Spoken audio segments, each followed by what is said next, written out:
Hello दोस्तों, आप लोगों के सामने मैं हाजिर हूँ आज अंकित मूल्य के कुछ चीज़ों को लेकर के। अंकित मूल्य जब भी हम लोग बात करते हैं तो अंकित मूल्य बाज़ार में अगर हम लोग जाते हैं तो माल का दाम कितना प्रतिशत वो अधिक अंकित करता है। माल का दाम कितना प्रतिशत अधिक अंकित करता है। तो माल का दाम जितना प्रतिशत वो अधिक अंकित करता है, ये हमारे लिए बहुत महत्वपूर्ण चीज़ है कि अगर मान लीजिए जितना प्रतिशत माल का दाम अधिक वो उस पर लिखता है। जैसे हम लोग बाज़ार में जाएं, बाज़ार में जाने पर अगर किसी सामान का मूल्य 100 रुपया उसका उत्पादन मूल्य है और वो उस पर 40% बढ़ा करके लेता है, इसका अर्थ है कि वो 100 रुपया प्लस 100 रुपया का 40% और 100 रुपया का 40% निकालेंगे तो 40 रुपया निकलेगा। इस तरह से वो हमसे 140 रुपया क्या करता है, उस सामान का जो रैपर होता है उस पर वो अंकित करता है। तो अंकित मूल्य किसको कहते हैं? असल में हम जिस मूल्य पर किसी चीज़ को हम लोग खरीदते हैं, जो खर्च करते हैं बनाने में, उसे अंकित मूल्य नहीं कहा जाता है। अगर हम 100 रुपया में खरीदते हैं कोई चीज़, हमारा कीमत है, उत्पादन मूल्य 100 रुपया है और 60% बढ़ा करके जब हम उस सामान का दाम उस सामान के पैकेट पर या बोरे पर किसी भी चीज़ पर लिखते हैं तो 100 रुपया प्लस 100 रुपया का 60% यानी 160 रुपया जो मूल्य होगा वह अंकित मूल्य होगा। यानी अंकित मूल्य हम लोग जो कहेंगे किसी भी चीज़ का अंकित मूल्य, तो किसी भी चीज़ का अंकित मूल्य जो होता है वो देखेंगे हम लोग सामान का उत्पादन मूल्य प्लस उत्पादन मूल्य जो है उसका कितना प्रतिशत बढ़ा करके हम लोग किसी सामान पर लिखते हैं। जो भी दाम उत्पादन मूल्य का जितना, मान लीजिए कि उत्पादन मूल्य 100 रुपया है और 60% बढ़ा देते हैं, यानी 100 रुपया जो उत्पादन मूल्य है उसका 60% बढ़ाते हैं तो 100 का 60% 60 रुपया आएगा। और इस तरह से 100 रुपया प्लस 60 रुपया बराबर 160 रुपया हम लोगों के पास उस चीज़ का अंकित मूल्य आएगा। तो अंकित मूल्य 160 रुपया हुआ, क्योंकि दाम यानी उत्पादन मूल्य पर जितना प्रतिशत अधिक बढ़ाकर सामान के ऊपर लिखेंगे उसे ही अंकित मूल्य कहते हैं।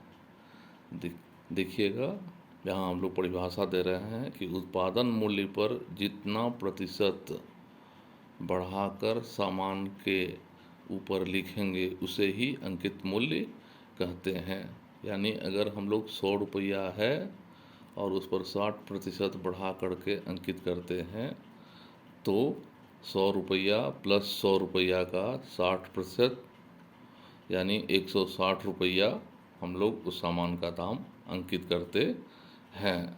तो उस सामान का अंकित मूल्य क्या हो गया? 160 रुपया हो गया। यानी उत्पादन मूल्य जो होता है उसे उस पर हम लोग छूट नहीं देते हैं। सवाल होगा कि किसी चीज़ पर छूट कितना देते हैं, तो छूट इसी अंकित मूल्य से प्राप्त होगा। यानी जितना प्रतिशत हम बढ़ा करके सामान का दाम लिखेंगे बस उसी के आधार पर हम वहाँ पर छूट देंगे। अब देखिए, हम लोग यहाँ लिखे हैं, क्या लिखे हैं?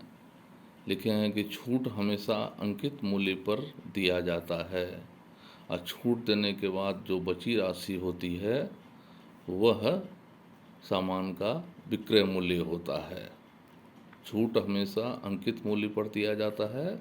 कहने का अर्थ ये हुआ कि सामान के पैकेट पर जितना मूल्य लिखा हुआ है वो अंकित मूल्य यानी मार्क प्राइस, और छूट जो देंगे उसके बाद मान लीजिए कि हम लोग 100 रुपया में 60 रुपया छूट दे देते हैं। 100 रुपया पैकेट पर लिखा हुआ है, 60 रुपया छूट दे दिए, तो 100 माइनस 60 यानी 40 रुपया जो हुआ वो उस सामान का विक्रय मूल्य हुआ।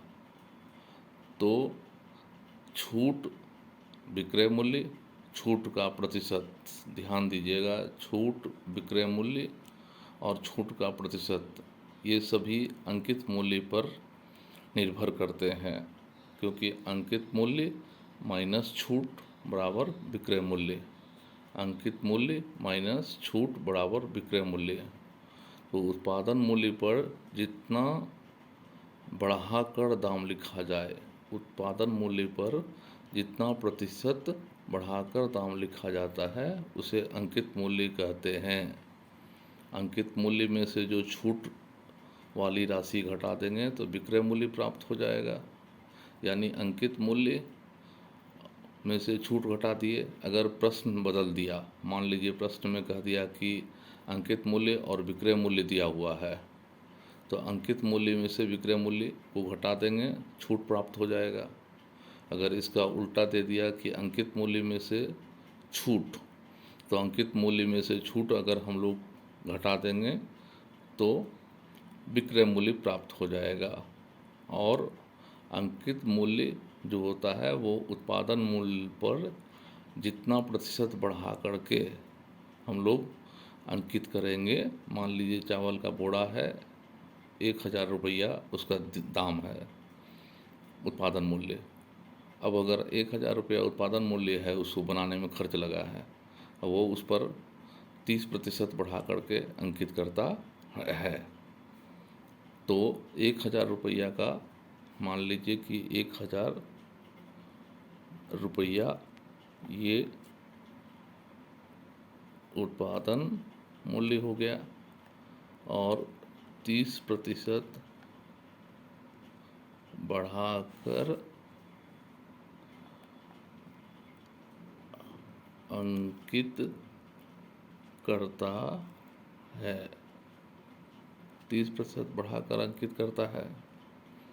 यानी कि 1,000 रुपया प्लस 1,000 रुपया का 30%, तो 100 से अगर हम काट देंगे तो 10 बार में ये कट गया, तो 1,000 रुपया। और यहाँ पर देखें तो 30 दाही 300 यानी 1,300 रुपया।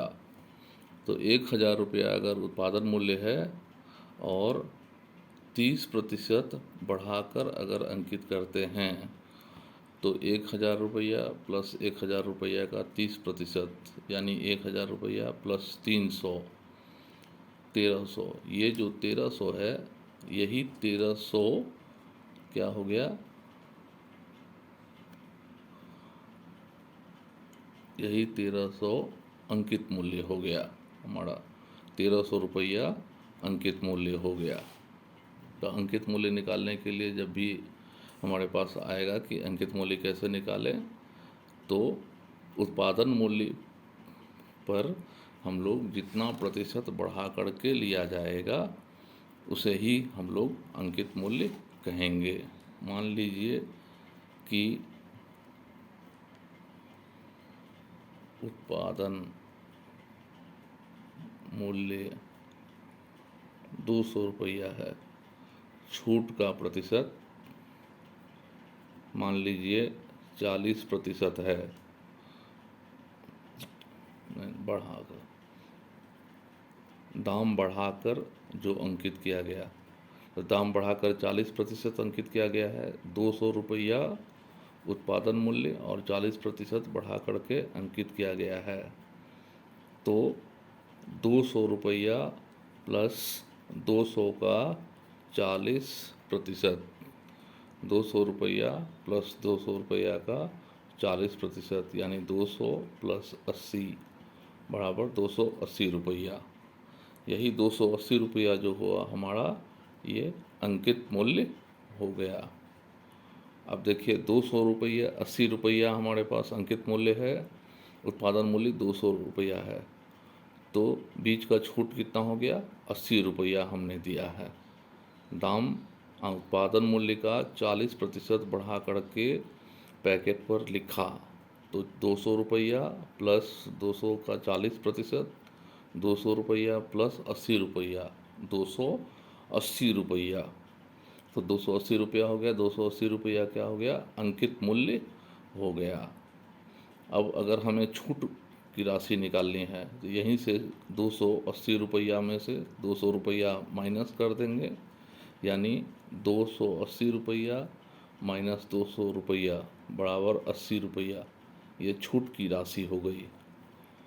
280 माइनस 200 बराबर ये छूट की राशि हो गई, यानी अंकित मूल्य में से अगर विक्रय मूल्य ये माइनस कर दें, ये हमारा अंकित मूल्य हो गया, और इसमें से हम उत्पादन मूल्य को माइनस कर देते हैं।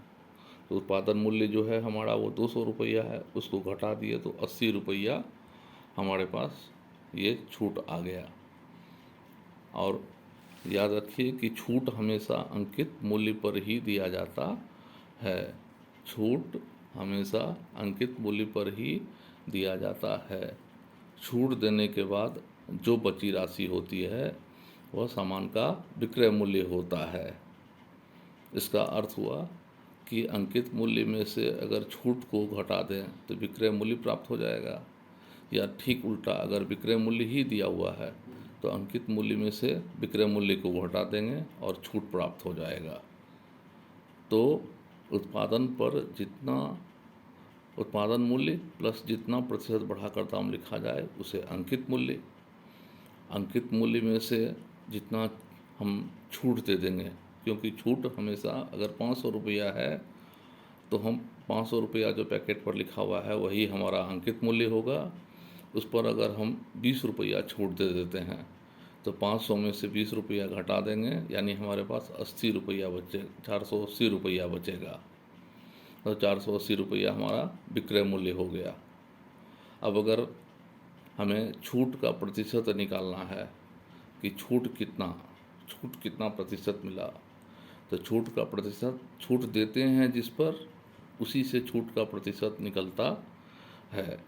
यानी अगर 500 रुपया अंकित मूल्य है और हम जो छूट निकालते हैं वो अंकित मूल्य में से विक्रय मूल्य को घटा करके छूट निकाल लेते हैं, तो छूट अगर 500 रुपया का चीज़ है और उस पर हम क्या करते हैं, 100 रुपया, हम लोग 500 रुपया का चीज़ को 600 रुपया में न लेकर के 500 रुपया का चीज़ को 400 रुपया में बेच देते हैं।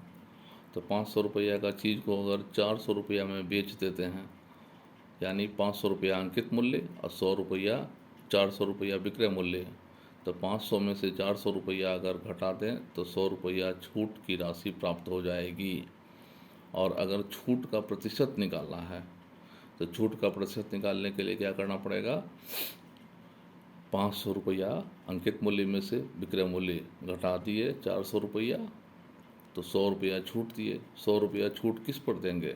100 रुपया छूट जो हम लोग देंगे वो देंगे हम लोग अंकित मूल्य पर, यानी 500 रुपया पर 100 रुपया छूट दिए, तो छूट बट्टा अंकित मूल्य यानी 100 रुपया बट्टा 500 रुपया गुने 100। तब अब हम लोग जब निकालेंगे कि 100 रुपया बट्टा 500 और गुने 100, प्लस 100 बचे 500 और 5 से काटेंगे तो 20 बार में कट जाएगा। 20% हमारे पास छूट हो जाएगा। यानी छूट की राशि, छूट निकालने के लिए अंकित मूल्य माइनस विक्रय मूल्य, और अगर हम लोगों को अंकित मूल्य में से छूट घटा देंगे तो विक्रय मूल्य प्राप्त हो जाएगा।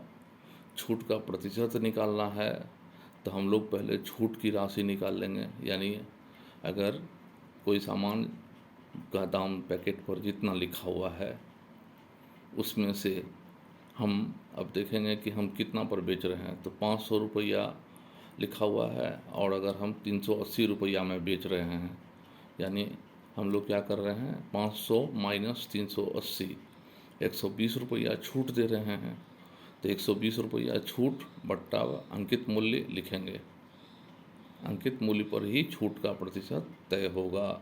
यानी हम लोग अभी 500 जो हम लोग लिखे हैं, और उसमें 380 रुपया पर अगर हम बेच दिए हैं तो 380 रुपया पर बेच दिए तो क्या हुआ, हमारे पास 120 रुपया छूट दिए, तो 120 बट्टा 500 और गुने 100, तो 120 बट्टा 500 और गुने 100 करेंगे तो 100 से काट देंगे 125 500, और 5 से 120 को 24 बार में काटेंगे तो हमारे पास 24% आएगा। यही 24% हमारा छूट का प्रतिशत हो गया। तो ये जो चीज़ आपको मैंने बताया, ये अंकित मूल्य, विक्रय मूल्य और छूट प्रतिशत से संबंधित प्रश्न भी परीक्षा में पूछे जाते हैं।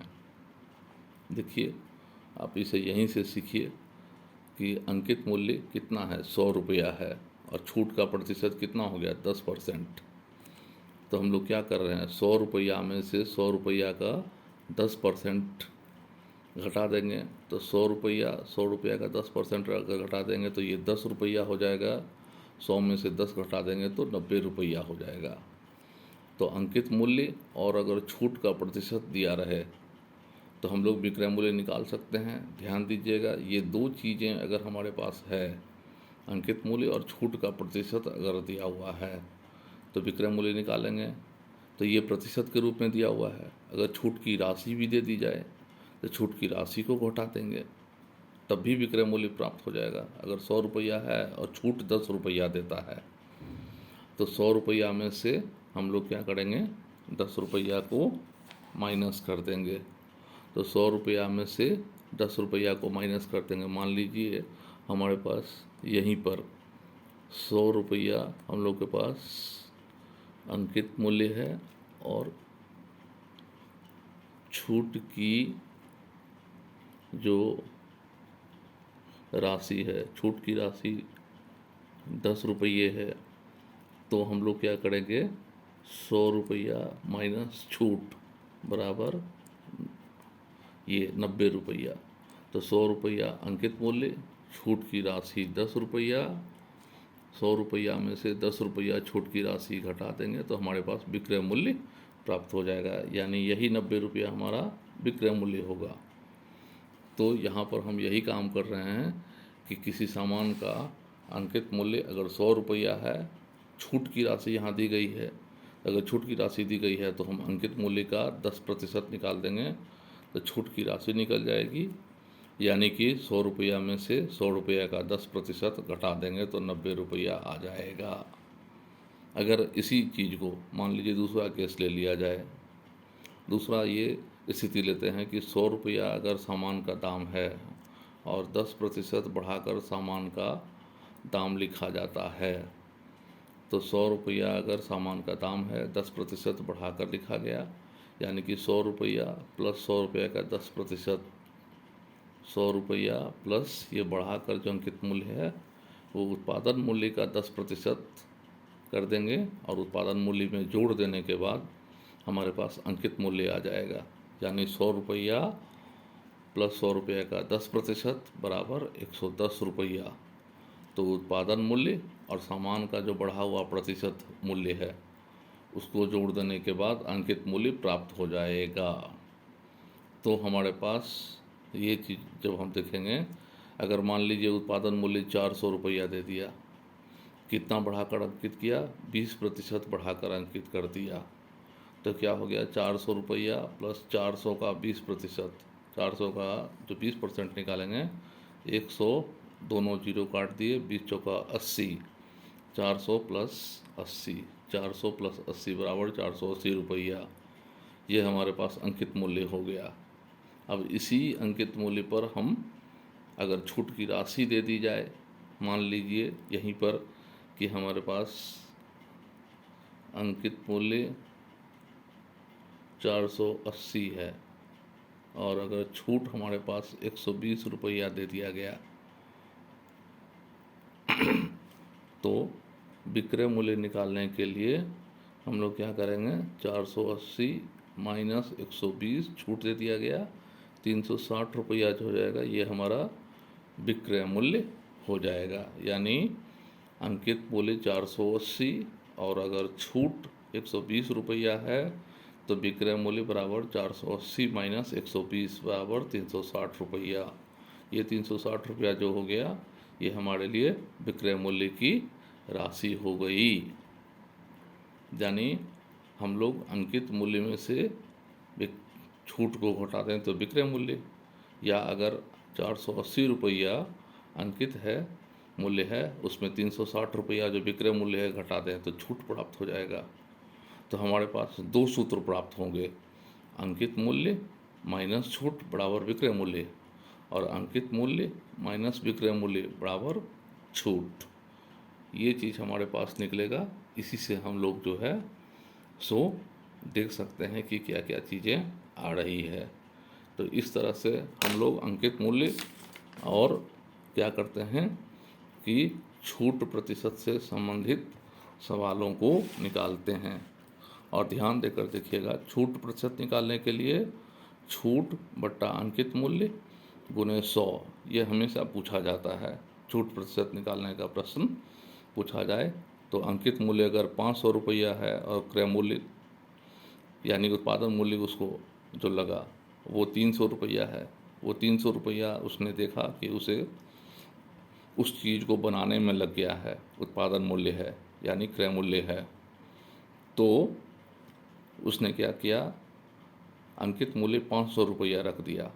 अब देखिए 500 रुपया पैकेट पर लिख दिया, 300 रुपया बनाने में लगा है, तो 200 रुपया उसको छूट मिल गया, यानी 200 रुपया वो उसको फ़ायदा है। तो यही बीच की राशि जो 200 रुपया है इसी में वो छूट देता है किसी भी ग्राहक को। अंकित मूल्य और उत्पादन मूल्य के बीच का जो अंतर होता है उसे ही छूट की राशि कहते हैं। यानी छूट बराबर अंकित मूल्य माइनस उत्पादन मूल्य। तो 500 रुपया में से 300 रुपया अगर घटा देगा तो 200 रुपया उत्पादन मूल्य नहीं सॉरी 200 रुपया हमारे पास विक्रय मूल्य हो जाएगा। अब अगर छूट प्रतिशत निकालना है, देखिए 500 रुपया है ये दाम लिखा हुआ है और 300 रुपया है उत्पादन मूल्य, तो वो बोला कि चलिए आपको हम 200 रुपया छोड़ देते हैं। ये 200 रुपया छूट की राशि, ये 200 रुपया किस पर छोड़ रहा है, अंकित मूल्य 500 रुपया पर 200 रुपया छोड़ रहा है, न कि 300 रुपया पर 200 रुपया नहीं छोड़ रहा है। तब तो उसे घाटा हो जाएगा क्योंकि 300 रुपया में उसने उस सामान को बनाया ही है। 200 रुपया छोड़ देगा तो 100 रुपया, यानी उसे क्रय मूल्य भी प्राप्त नहीं होगा। तो कभी भी छूट जो होता है वो अंकित मूल्य पर ही दिया जाता है, क्रय मूल्य पर नहीं दिया जाता है, उत्पादन मूल्य पर बिल्कुल नहीं दिया जाता है। तो 200 रुपया छूट की राशि हो गई। अगर छूट प्रतिशत देखें तो छूट बट्टा अंकित मूल्य गुने 100, छूट बट्टा अंकित मूल्य गुने 100। तो छूट है 200 रुपया बटा अंकित मूल्य 500 गुणे 100। अब अगर हम इसे हल करें तो 125 500 5 से 40 बार में काट देंगे तो 40% हमारे पास छूट का प्रतिशत हो जाएगा। अगर आप लोगों को वीडियो पसंद आया हो तो आप लोग हमारे चैनल को लाइक शेयर और सब्सक्राइब करें। आप अगर इसे सब्सक्राइब करते रहेंगे तो मुझे मोटिवेशन मिलता रहेगा, और मोटिवेशन अगर मिलेगा तो मैं इसी तरह आप लोगों के सामने में प्रस्तुतियाँ लाता रहूँगा। और मैथ्स इजी जो कहते हैं, मैथ्स में बिल्कुल आप लोगों के 100% नंबर आएंगे। और मेरा लिंक डिस्क्रिप्शन में दिया हुआ रहेगा, उस लिंक पर जाकर के आप सारे वीडियो देख सकते हैं। और इस वीडियो में मैंने अपना चेहरा नहीं दिखाया है, लेकिन सारी बातें आप लोगों के सामने में प्रस्तुत की है उदाहरण दे करके। और आप लोगों से रिक्वेस्ट है, all of you are requested to please watch the video till the end. सभी लोगों से आग्रह है कि इस वीडियो को अंत तक देखें और इसे सब्सक्राइब ज़रूर करें ताकि मुझे मोटिवेशन मिलता रहे।